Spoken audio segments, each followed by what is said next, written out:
مرحبا بكم أصدقائي، وقصة جديدة من قصص الصحابة. الفتى الحكيم للكاتبة سلوى العناني.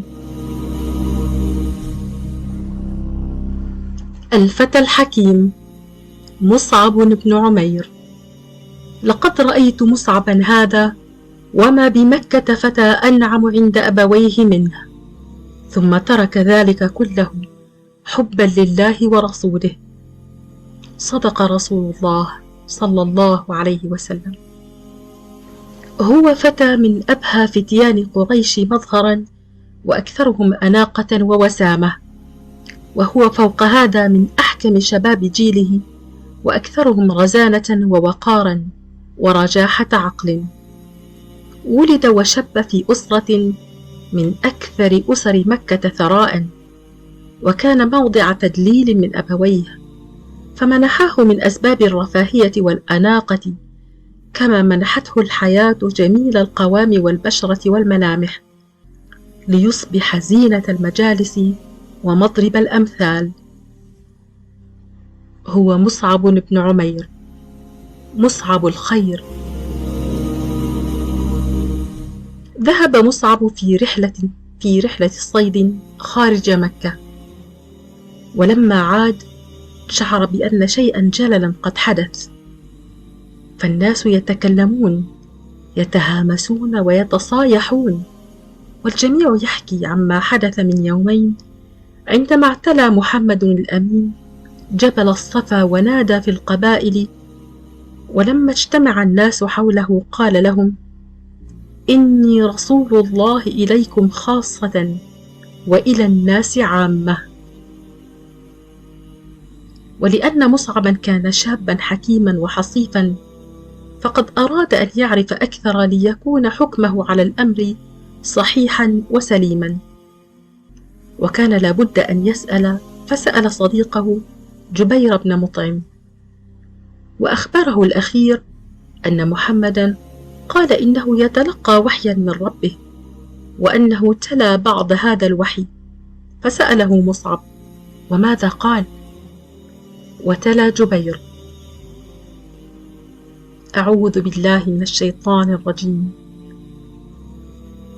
بسم الله الرحمن الرحيم،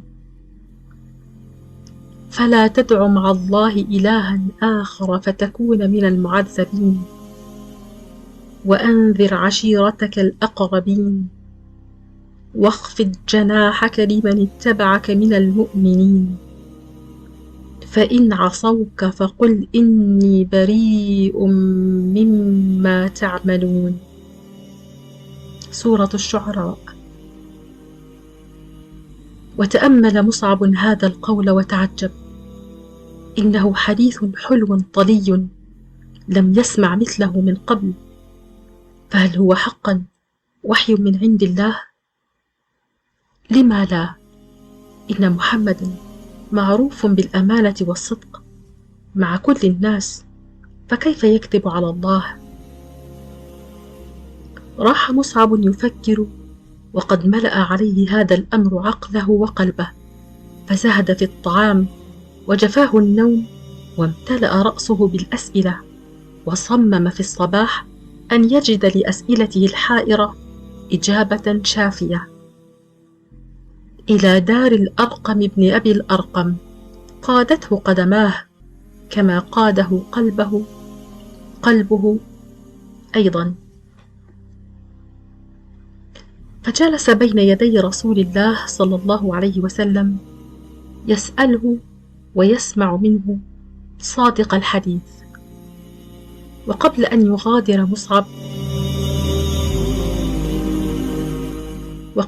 يغادر مصعب المكان، كان قد نطق بالشهادتين أمام رسول الله صلى الله عليه وسلم.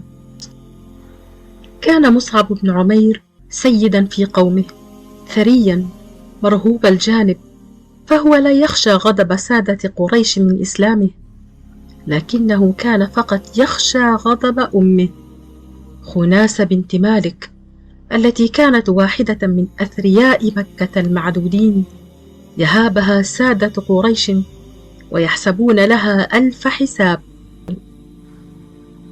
وكانت امرأة عنيدة متطرفة في إيمانها بآلهتها الحجرية التي تسجد لها وتحرص على إرضائها. لهذا فقد أخفى مصعب عنها إسلامه، فكان يصلي سرا ويتسلل في المساء إلى دار الأرقم فيتزود من لقاء الرسول الكريم بزاد الإيمان. لكنه كان من المستحيل أن يظل الأمر سرا في مكة، هذه المدينة التي اهتزت جنباتها بهذا الأمر العظيم، نزول الوحي على محمد صلى الله عليه وسلم. وعلمت خناس بخبر تردد ابنها على دار الأرقم، وسألته وأتتها الإجابة: لقد آمنت بالله الواحد الذي خلق السماوات والأرض والليل والنهار وجعل الحياة والموت. ووقف مصعب ثابتا شامخا مزهوا بإيمانه وباتباعه لنور الهدى. وازدادت ثورة الأم، وأمرت عبيدها أن يقيدوا ساقي ابنها وأن يلقوا به في مكان مظلم من البيت. ولم تهتز شعرة من رأس الفتى المؤمن الذي أنار الإيمان ظلمة محبسه، والذي أشبعه ورواه ذكر الله، فلم يجع ولم يظمأ، وانتظر رحمة الله. وجاءته رحمة الله فتمكن من الهرب، وانضم إلى قافلة المهاجرين إلى الحبشة، إلى أن أذن الله لهم بالعودة إلى مكة، حيث كان رسول الله وصحبه يواصلون دعوتهم للدين الحق. وما أن دخل مصعب بن عمير مكة حتى قصد النبي الكريم يلقي في أحضانه هموم رحلته، ويتزود من حديثه ومن نصيحته. وجلس مصعب وسط رفاقه المسلمين الذين تألموا لمظهره وثيابه، وشعر الرسول صلى الله عليه وسلم بما يدور في أذهانهم، فأشرق وجهه الشريف بابتسامة عذبة وقال: لقد رأيت مصعبا هذا وما بمكة فتى أنعم عند أبويه منه، ثم ترك ذلك كله حبا لله ورسوله.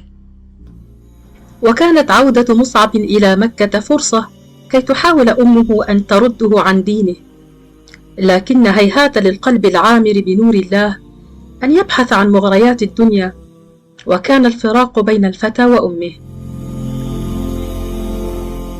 كانت مجموعة من أهل يثرب قوامها 12 رجلا قد بايعوا الرسول عليه السلام عند العقبة ليكونوا نواة مسلمة لمدينة مباركة منورة بنبيها. وعاد هؤلاء ينشرون دعوة الإسلام بين أهليهم، واستجاب الكثير لدعوتهم، لكنهم كانوا يحتاجون لفقيه بينهم يعلمهم ويرشدهم لصحيح الدين. فأرسلوا إلى النبي أن ابعث إلينا رجلا من أصحابك يفقهنا في الدين ويعلمنا القرآن. فمن هو الرجل الذكي التقي القوي الإيمان الحصيف الحافظ لكتاب الله دمث الخلق حسن البيان الذي يصلح لهذه المهمة؟ واختار النبي صلى الله عليه وسلم مصعب بن عمير لهذه السفارة، وهناك من هم أكبر منه سنا وأقدم إسلاما. لقد وجده أهلا لهذه المهمة. ويغادر مصعب بن عمير مكة مرة أخرى، يغادر البلد التي ولد فيها والتي عاش فيها صباه وشبابه، وتركها ليتولى مهمة جديدة في سبيل الله. لا بد أن مصعبا كان مشغولا بالمهمة التي هو مقبل عليها، فلم يشعر بمشقة السفر، ولا بد أنه كان يفكر فيما يمكن أن يلاقي من صعاب ومشاق، لكنه كان بغير شك واثقا من تأييد ربه له، ولا بد أنه كان يستعيد نصائح رسول الله ودعاءه له.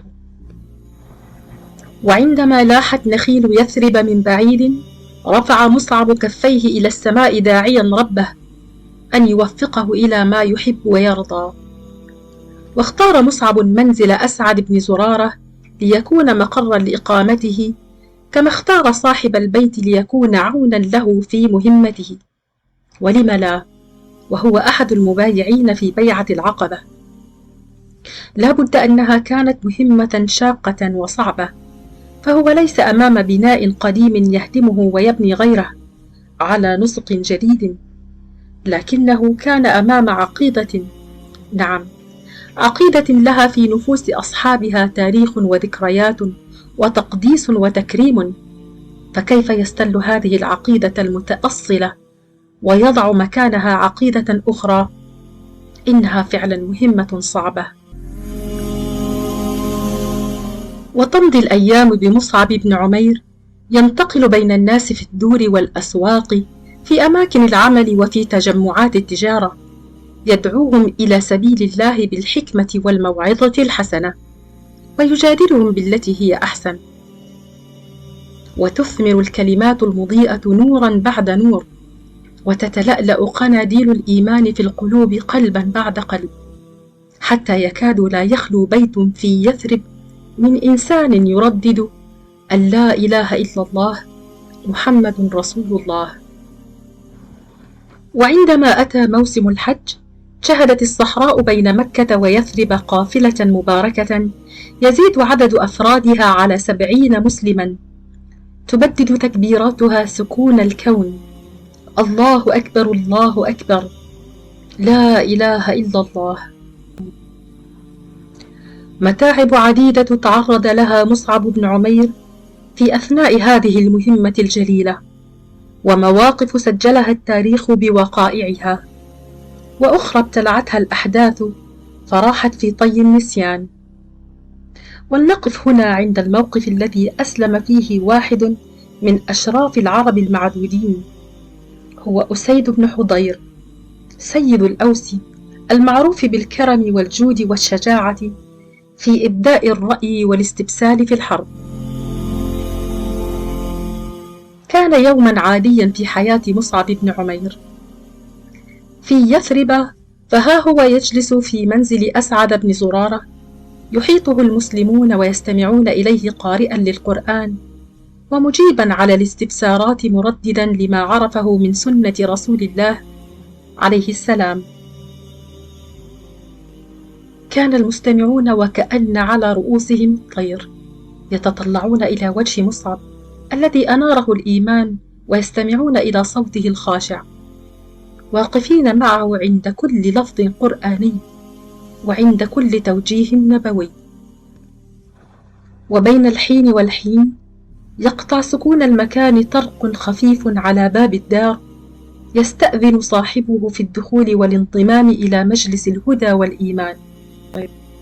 وفجأة يسمع الحضور دقا عنيفا متتابعا، وقام صاحب الدار يستطلع الأمر، فإذا بأسيد بن حضير شاهرا حربته، تفضح أسارير وجهه عن غضب وثورة.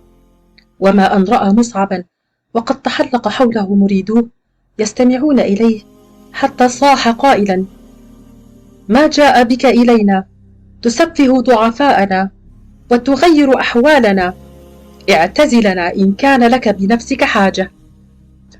وبهدوء المؤمن الواثق الذكي الحكيم رد عليه مصعب: أو تجلس فتسمع؟ فإن رضيت أمرا قبلته، وإن كرهته كففنا عنك ما تكره. يا له من ذكاء ومنطق عاقل!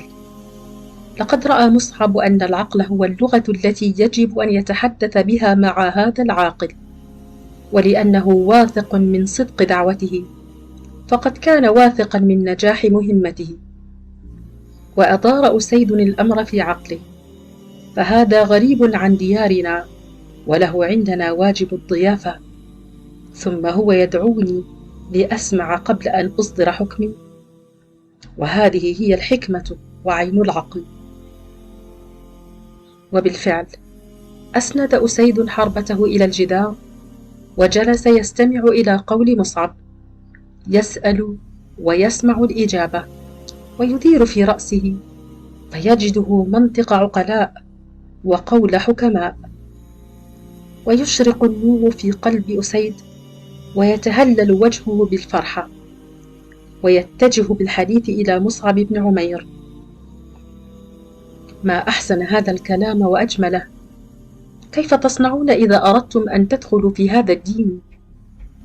ويقفز قلب مصعب من الفرحة والرضا ويجيبه: تغتسل فتتطهر وتطهر ثوبك، ثم تشهد شهادة التوحيد وتصلي. وأسرع أسيد فاغتسل وطهر ثيابه ونطق بالشهادة أمام مصعب الذي علمه الصلاة، وقام الرجل ليصلي ركعتين مودعا جاهليته مستقبلا أيام الإسلام والتوحيد.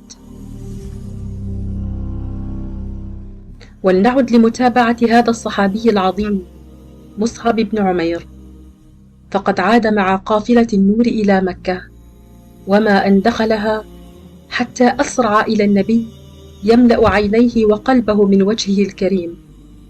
راح ينقل إليه البشرى، فقد انتشر الإسلام في يثرب، وأعلن زعماؤها وأشرافها وقادتها إسلامهم.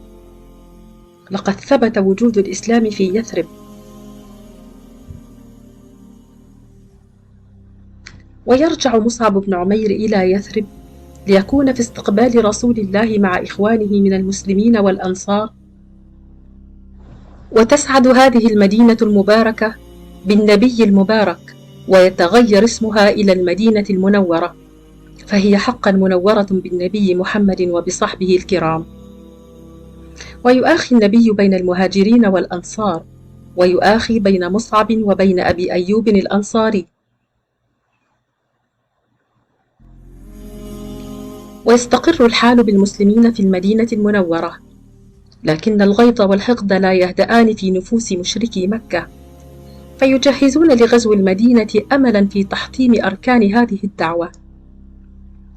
ويلتقي الفريقان في غزوة بدر، والتي كانت هزيمة نكراء للمشركين.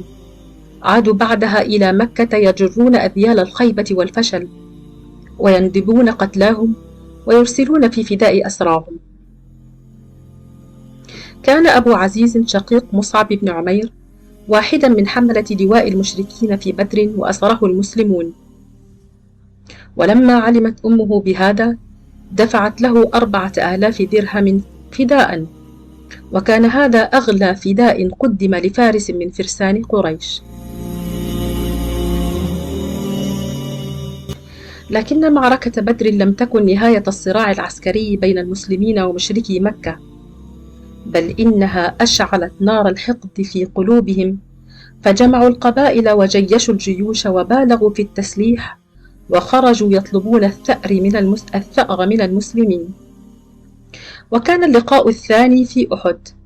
يومها خرج المسلمون يدافعون عن المدينة المنورة عند جبل أحد، وأعطى رسول الله صلى الله عليه وسلم اللواء لمصعب بن عمير، واثقا أنه خير من يقاتل للحفاظ عليه. واصطفت جنود الإسلام، وطلب النبي من الرماة الصمود في أماكنهم حتى يعطي أوامره بغير ذلك. وتحقق النصر للمسلمين في أول المعركة، وانسحبت جنود الشرك مخلفة وراءها الغنائم التي أغرت البعض بترك السلاح للظفر بها. ونسي بعض الرماة تعليمات رسول الله صلى الله عليه وسلم، وظنوا أن المعركة قد انتهت لصالحهم، فتركوا مواقعهم.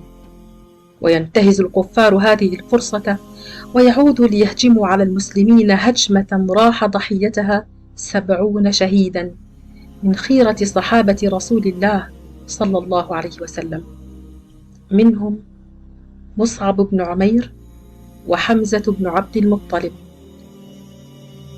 فكيف كان استشهاد مصعب بن عمير؟ التفت مجموعة من الصحابة حول النبي يدافعون عنه، وهم يعلمون أنه هدف لهؤلاء المعتدين الآثمين. وكان مصعب حامل اللواء هو أكثر الصحابة استماتة في الدفاع عن النبي صلى الله عليه وسلم الذي آمن به، وكان ينادي بأعلى صوته: وما محمد إلا رسول قد خلت من قبله الرسل. وقد أكرمه الله بأن جعلها نصا قرآنيا نزل به الوحي. وتصدى أحد فرسان المشركين لمصعب فأصابه في يمناه، وقبل أن تسقط الراية تلقاها المؤمن المجاهد بيسراه، فهجم عليه هذا الفارس فأصاب يسراه، ويحتضن مصعب الراية ضانا عليها أن تسقط ما دام في صدره قلب ينبض، وينقض الفارس المشرك برمحه ليغرسه في جسم مصعب فيسقط شهيدا محتضنا رايته. وتنتهي المعركة، ويقف الرسول عليه السلام ومعه صحابته وسط جثث الشهداء، وتجري دموعهم أسفا على فراق إخوانهم المجاهدين في سبيل الله، وتتمتم ألسنتهم: من المؤمنين رجال صدقوا ما عاهدوا الله عليه، فمنهم من قضى نحبه ومنهم من ينتظر وما بدلوا تبديلا. سورة الأحزاب. ويجول الرسول عليه السلام ببصره بين صحابته ورفاق جهاده من الشهداء ويقول: إن رسول الله يشهد أنكم شهداء عند الله يوم القيامة. وأقبل على صحابته يقول: أيها الناس، زوروهم وأتوهم وسلموا عليهم، فوالذي نفسي بيده لا يسلم عليهم مسلم إلى يوم القيامة إلا ردوا عليه السلام. السلام عليكم. ولما أراد أصحاب مصعب أن يكفنوه في بردته، كانت إذا غطوا بها رأسه كشفت رجليه، وإذا غطوا رجليه انكشفت رأسه، فقال لهم رسول الله: اجعلوها مما يلي رأسه.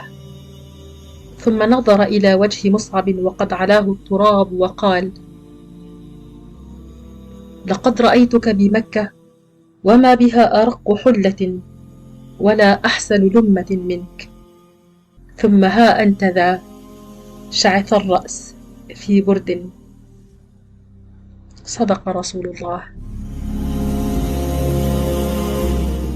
رحم الله صاحب رسول الله مصعب الجود والخير، مصعب بن عمير. نهاية الكتاب. السلام عليكم.